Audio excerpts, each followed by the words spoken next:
দর্শক, এখন জানাবো এক নজরে দৈনিক পত্রিকার শিরোনামগুলো। আমার হাতে রয়েছে দৈনিক প্রথম আলো।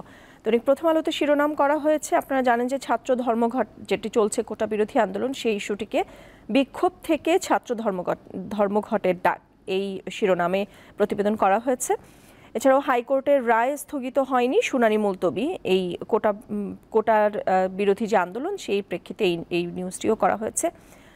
আরও একটি আন্দোলন চলছে, সেতুমন্ত্রীর সঙ্গে বৈঠক হয়নি, শিক্ষক আন্দোলন চলবে, এই শিরোনামে এই প্রতিবেদনটি করা হয়েছে।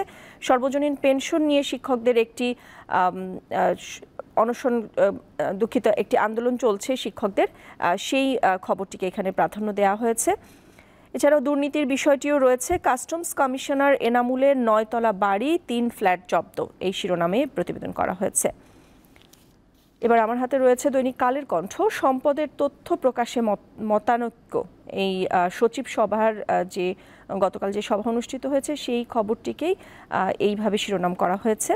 মুক্তিযোদ্ধা কোটা, হাইকোর্টের রায় স্থগিত করেনি আপিল বিভাগ, এই শিরোনামেও কোটা বিরোধী আন্দোলনের নিউজ রয়েছে। এছাড়াও প্রধানমন্ত্রীর খবর রয়েছে, পদ্মা সেতু প্রকল্পের সমাপনী, আমি খবরে আপনাদেরকে জানাচ্ছিলাম সমাবেশে যাচ্ছেন প্রধানমন্ত্রী, পদ্মা সেতু প্রকল্পের সমাবেশে যাচ্ছেন প্রধানমন্ত্রী, এই শিরোনামে এই খবরটি করেছে কালের কণ্ঠ। এবার আমার হাতে রয়েছে দৈনিক যুগান্তর পত্রিকা। দৈনিক যুগান্তর পত্রিকায় আসলে শিক্ষকদের এবং শিক্ষার্থীদের যে আন্দোলন সেই বিষয়টিকে গুরুত্বারোপ করা হয়েছে।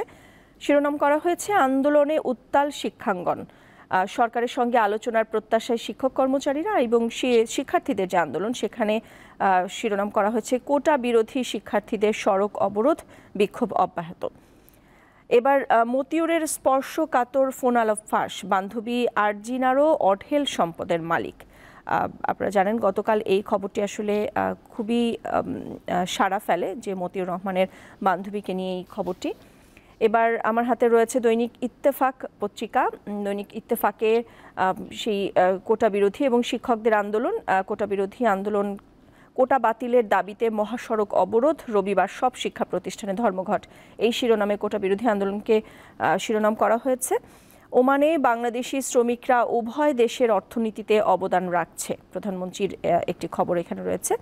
দুর্নীতিতে ডুবছে বঙ্গবন্ধু সুপার স্পেশালাইজড হাসপাতাল, এই শিরোনামে একটি বিশেষ প্রতিবেদন করেছে দৈনিক ইত্তেফাক। দর্শক, এই ছিল আমার কাছে আজকের দৈনিক পত্রিকার শিরোনামগুলো।